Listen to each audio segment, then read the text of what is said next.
Good morning बच्चों, SGBT coaching classes में आपका स्वागत है। बच्चों, आज हम कक्षा 10 अध्याय 2 अम्ल, क्षारक और लवण देखने वाले हैं। तो बच्चों, आज सबसे पहले हम अम्ल और क्षार के बारे में पढ़ेंगे। तो आइए जानते हैं कि अम्ल और क्षार होते क्या है। तो बच्चों, हम इनकी परिभाषाएं देंगे।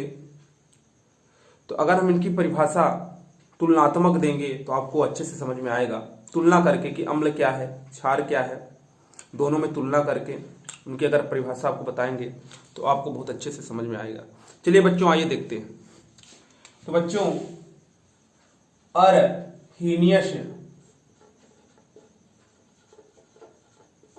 अर्हेनियस ने बताया कि जो अम्ल होते हैं वो जल में विलय होकर H+ आयन देते हैं और क्षार जो होते हैं वो जल में विलय होकर OH- आयन मुक्त करते हैं। मतलब बच्चों, इन्होंने जो बताया वो जल के लिए बताया। किसके लिए बताया? जल के लिए बताया। पहला नंबर अम्ल के बारे में क्या बताया बच्चों कि अम्ल जो होते हैं, अम्ल जल में विलय होकर H+ आयन, हाइड्रोजन के ऊपर प्लस लगा है बच्चों, तो हाइड्रोजन आयन मुक्त करते हैं। अम्ल क्या करते हैं बच्चों? जल में घुलकर H+ आयन मुक्त करते हैं।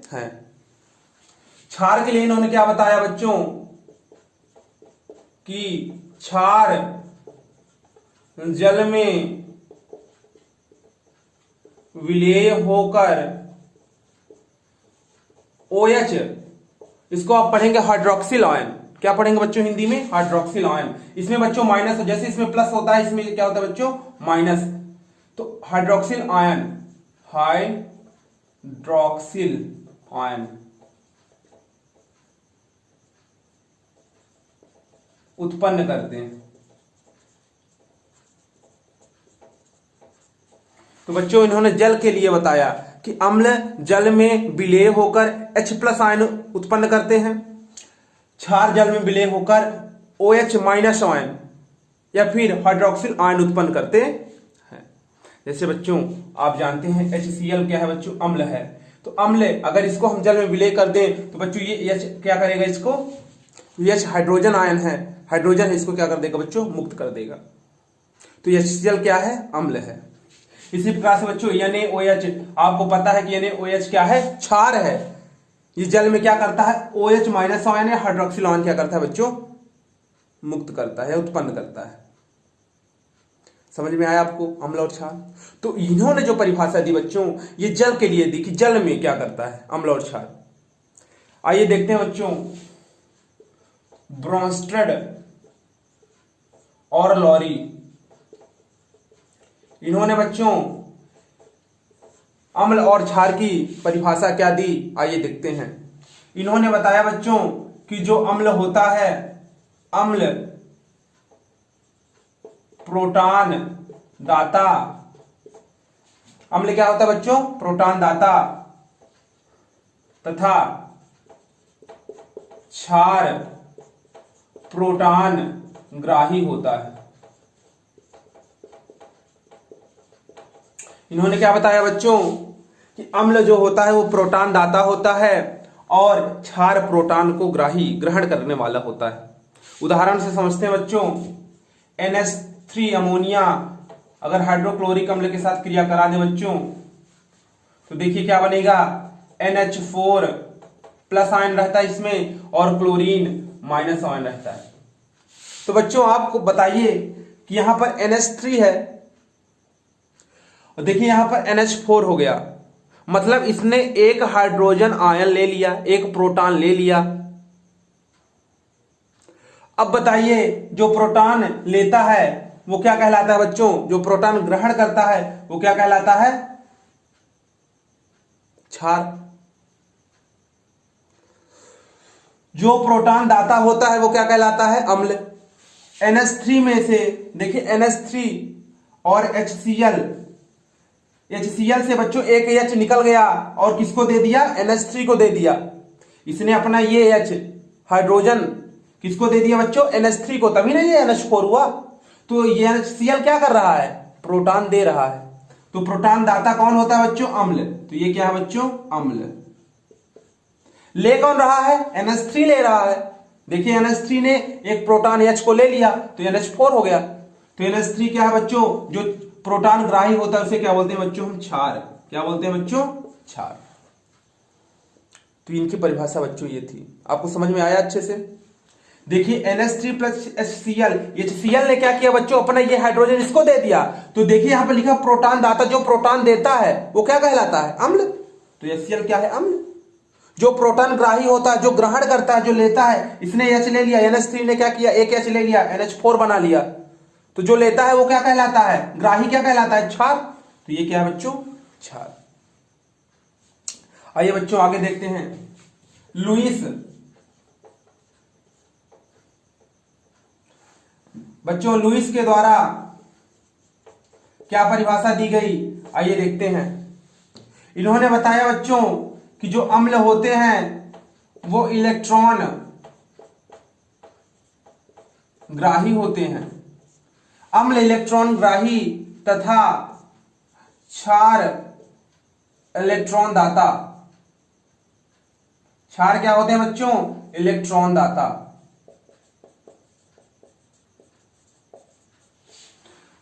बच्चों जो हम परिभाषा पढ़ रहे हैं वो तुलनात्मक पढ़ रहे हैं, तुलना कर करके पढ़ रहे हैं, इससे आपको ज्यादा समझ में आएगा।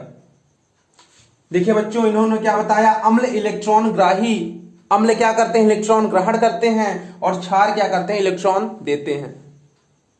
देखते हैं बच्चों उदाहरण। NH3 आपको पता है किसका फॉर्मूला होता है, अमोनिया का।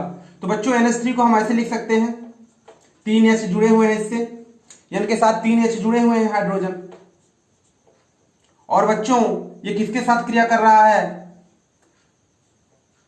BF3 के साथ। किसके साथ बच्चों, BF3।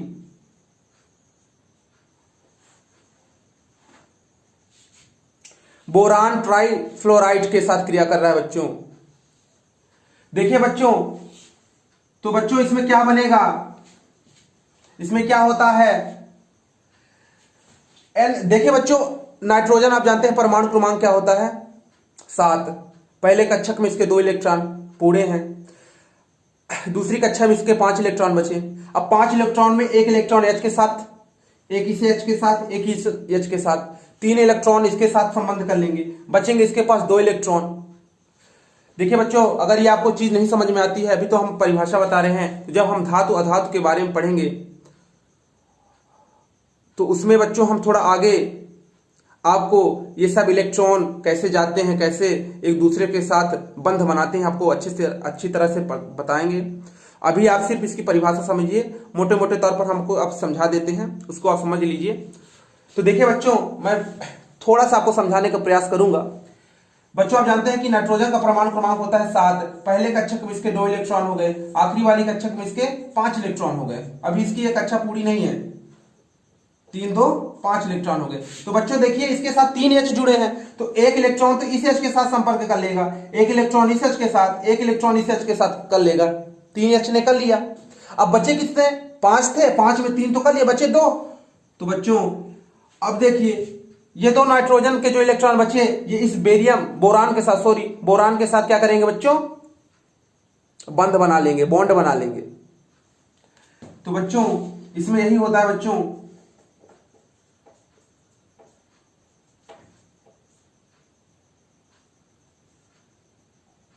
क्या करते हैं बच्चों, ये आपस में बॉन्ड बना लेते हैं, उपसह संयोजी बॉन्ड। क्या बना लेते हैं बच्चों, उपसह संयोजी बॉन्ड, बंध। अगर आपको ये चीज अभी समझ में नहीं आती है तो कोई दिक्कत नहीं है, आगे आने वाले पाठों में मैं आपको अच्छी तरह से बताऊंगा, आपको बिल्कुल समझ में आएगा। फिर भी अगर आपको समझ में आ जाता है तो ठीक है। देखिए आखिरी में इसके 5 इलेक्ट्रॉन बचे, एक H के साथ हो गया, इस H के साथ एक हो गया, इस H के साथ एक हो गया, बचे कितने, 2। तो 2 इलेक्ट्रॉन जो ये बचे हैं बच्चों, ये B के साथ संपर्क कर लेंगे, संबंध बना लेंगे, बंध बना लेंगे, बॉन्ड बना लेंगे। तो देखिए इसमें क्या हो रहा है, N अपना इलेक्ट्रॉन दे रहा है किसको, B को। N अपना इलेक्ट्रॉन किसको दे रहा है, B को साथ संपर्क कर रहा है। तो बताइए इलेक्ट्रॉन ग्राही क्या होते हैं, अम्ल। तो इलेक्ट्रॉन कौन ले रहा है, B। तो B क्या है बच्चों, ये वाला BF3 क्या है बच्चों, अम्ल। जो इलेक्ट्रॉन ग्रहण करता है वो क्या होता है बच्चों, अम्ल। फिर देखिए इलेक्ट्रॉन दे कौन रहा है, NH3। NH3 से जो ये 2 इलेक्ट्रॉन है ये दे रहा है, तो ये क्या हो गया, जो इलेक्ट्रॉन दाता क्या होते हैं इलेक्ट्रॉन दाता, क्षार। बच्चों ये क्षार है। तो बच्चों सिंपल चीज है कि इलेक्ट्रॉन दाता जो इलेक्ट्रॉन देते हैं, देखिए N से 2 इलेक्ट्रॉन जा रहे थे B के साथ संपर्क करने के लिए, तो ये इलेक्ट्रॉन देता है, तो इलेक्ट्रॉन दाता क्या होते हैं, क्षार। और जो इलेक्ट्रॉन ग्राही होते हैं, जो इलेक्ट्रॉन लेता कौन है, BF3 में से ये 2 इलेक्ट्रॉन संपर्क करते हैं, तो देखिए ये क्या कहलाते हैं, अम्ल। आप इसको लुईस क्षार और लुईस अम्ल भी कह सकते हैं। तो बच्चों ये थी अम्ल और क्षार की परिभाषा। जो अब हम अम्ल और क्षार की विशेषताएं देखते हैं। तो अम्ल की विशेषताएं,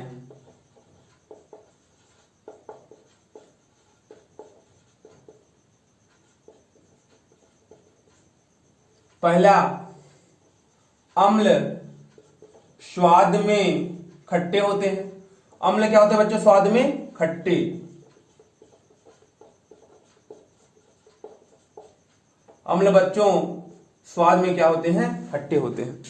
जैसे आपने संतरा खाया होगा, नींबू खाया होगा, इनमें बच्चों क्या पाया जाता है, अम्ल पाया जाता है।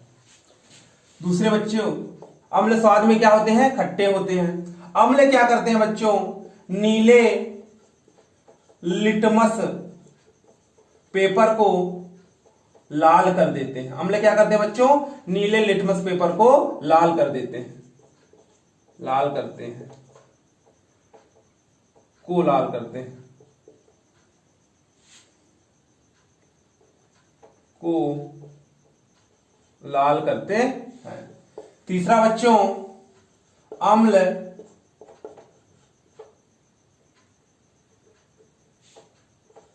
धातु के साथ क्रिया कर हाइड्रोजन गैस मुक्त करते हैं, हाइड्रोजन गैस मुक्त करते हैं। क्या करते हैं बच्चों, अम्ल धातु के साथ क्रिया करके हाइड्रोजन गैस मुक्त करते हैं। आप देख लीजिए, अगर आपको समझ में आ जाता है, सोडियम की क्रिया मैं HCl से करा दूं बच्चों, तो क्या बनाएगा, NaCl। क्या बनाएगा बच्चों, NaCl plus H2। Hydrogen gas क्या हो रही है बच्चों, मुक्त हो रही है। हाइड्रोजन गैस क्या हो रही है, देखो सोडियम क्या है, धातु है, और धातु की अम्ल के साथ क्रिया करा रहे हैं, Cl क्या है बच्चों, अम्ल। तो देखिए क्या बना रहा है, 2NaCl प्लस H2, गैस क्या हो रही है, H2 मुक्त हो रही है।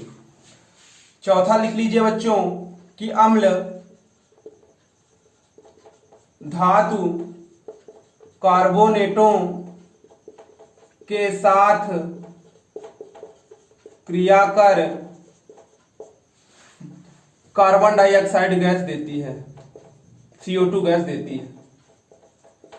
क्या होता है बच्चों, अम्ल जो होता है वो धातु कार्बोनेटों यानी Na2CO3 सोडियम कार्बोनेट की यदि हम अम्ल HCl से क्रिया करा दे बच्चों, तो क्या बनेगा, 2NaCl plus H2O plus CO2।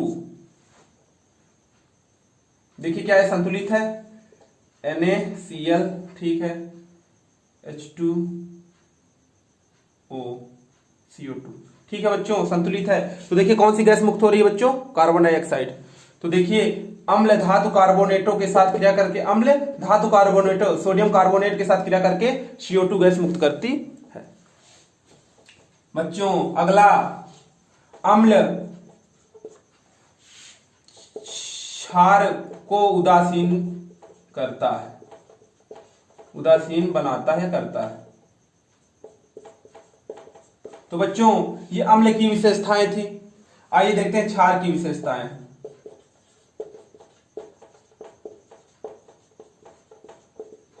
तो बच्चों क्षार क्या होते हैं, स्वाद में कड़वे। क्षार स्वाद में कड़वे होते हैं। आप लिखते चलिएगा बच्चों हमारे साथ, क्षार क्या होते हैं बच्चों, स्वाद में कड़वे। क्षार क्या करते हैं बच्चों, क्षार लाल लिटमस पत्र को नीला करते हैं। क्या कर देते हैं बच्चों, नीला करते हैं। अगर अम्ल नीले को लाल करते हैं तो क्षार लाल लिटमस पत्र को नीला करते हैं। तीसरा, क्षार चिकने होते हैं, क्षार चिकने होते हैं। और बच्चों क्षार अम्ल को उदासीन करते हैं, अम्ल को उदासीन करते हैं। तो बच्चों ये अम्ल और क्षार की कुछ विशेषताएं थी जिससे आपको अम्ल और क्षार को समझने में और आसानी होगी। आइए देखते हैं प्रबल अम्ल और दुर्बल अम्ल, प्रबल क्षारक और दुर्बल क्षारक। बच्चों देखते हैं प्रबल अम्ल, दुर्बल अम्ल, प्रबल क्षारक और दुर्बल क्षारक। बच्चों आपके पेपर में पूछता है कि प्रबल अम्ल, इनकी परिभाषाएं पूछेगा कि प्रबल अम्ल क्या है, दुर्बल अम्ल क्या है, प्रबल क्षारक क्या है, दुर्बल क्षारक क्या है, और उदाहरण पूछता है, दो उदाहरण। तो आइए देखते हैं इनको। देखिए बच्चों वही जो अम्ल और क्षार की परिभाषा थी उसी परिभाषा से इनकी परिभाषा जुड़ी हुई है। अम्ल, प्रबल अम्ल क्या होता है बच्चों? जो अम्ल आसानी से प्रोटॉन देते हैं, जो आसानी से प्रोटॉन देते हैं वो प्रबल अम्ल कहलाते हैं। जैसे बच्चों आप जानते हैं HCl, हाइड्रोक्लोरिक अम्ल, सल्फ्यूरिक अम्ल H2SO4, और बच्चों नाइट्रिक अम्ल HNO3। ये सब क्या है बच्चों? प्रबल अम्ल। दुर्बल अम्ल क्या है बच्चों? जो अम्ल आसानी से प्रोटॉन नहीं देते। जैसे बच्चों CH3COOH एसिटिक अम्ल, या बच्चों सल्फ्यूरस अम्ल H2SO3, या बच्चों H2CO3 कार्बोनिक अम्ल। फिर देखिए बच्चों प्रबल क्षारक, जो क्षार आसानी से प्रोटॉन ग्रहण करते हैं या OH माइनस आयन उत्पन्न करते हैं, प्रबल क्षारक कहलाते हैं। उदाहरण लिख लीजिए NaOH और KOH, सोडियम हाइड्रोक्साइड और पोटेशियम हाइड्रोक्साइड। जो क्षार आसानी से प्रोटॉन ग्रहण नहीं करते या OH माइनस आयन उत्पन्न नहीं करते, दुर्बल क्षारक कहलाते हैं। तो इसमें लिख लीजिए कैल्शियम हाइड्रोक्साइड, मैग्नीशियम हाइड्रोक्साइड या अमोनियम हाइड्रोक्साइड। तो बच्चों ये इनकी परिभाषाएं थी। आशा करते हैं कि आपको ये सेशन अच्छा लगा हुआ होगा। बच्चों वीडियो को लाइक करते रहिए, सब्सक्राइब कर लें। जो बच्चे हमें सब्सक्राइब नहीं किए हैं अभी तो वो इस चैनल को सब्सक्राइब कर लें। वीडियो को बच्चों शेयर करते रहिए और अपनी पढ़ाई को अब तीव्रता प्रदान करें, क्योंकि अब आपके पेपर को ज़्यादा समय नहीं है। हम आपके सामने अब कुछ दिनों बाद पेपर से रिलेटेड क्वेश्चन, जो इम्पोर्टेंट क्वेश्चन हैं, बहुत जल्दी लाएंगे बच्चों आपके सामने। मैथ और साइंस क्लास 10th के लिए बहुत ही उपयोगी सीरीज चलाने वाले हैं बच्चों आपके लिए। तो आप हमसे जुड़े रहें, चैनल को सब्सक्राइब जरूर कर लें, शेयर करते रहें बच्चों, और बहुत जल्द आपके सामने हम एक बेहतरीन सीरीज लाएंगे। तो चलिए बच्चों अब अगले वीडियो में आपसे मिलते हैं। धन्यवाद।